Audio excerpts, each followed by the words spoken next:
तैयारी सब तेरी कहाँ भइल माई कोइनी तैयारी सब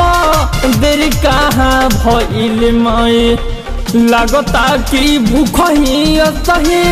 चल जाई जानय माई लगता कि भूख ही सही चल जाई जानय माई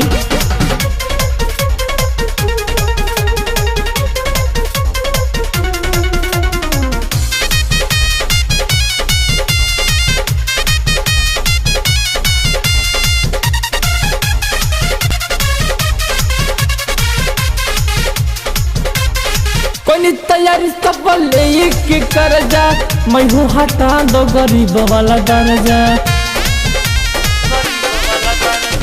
कोई तैयारी सब लेके कर जा मैं हूँ हटा दो गरीब वाला दर्जा करम पूजाई जब तक रही सस हो जब कमाई हमार लागल बयास हो तनिको देखब तू एक बेर गरीब परेशान ये माई लगता कि भूख ही असहे चल जाई जान ये माई लगता कि भूख ही असहे चल जाई जान ये माई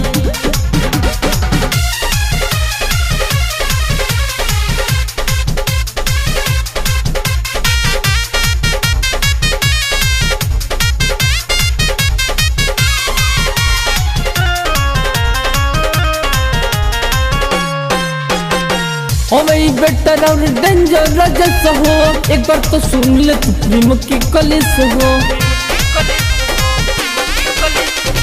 हमें बेटर और डेंजर रजस हो एक बार तो सुन लो प्रेम की कलिस हो जमी के हम कोई नहीं तैयारी जननी की आस नहीं तुर महतारी 9 दिन पहले से हम तो कोई नहीं पालन ये माई लगता कि भूख ही सहे चल जाई जान ये माई लगता कि भूख ही सहे चल जाई जान ये माई।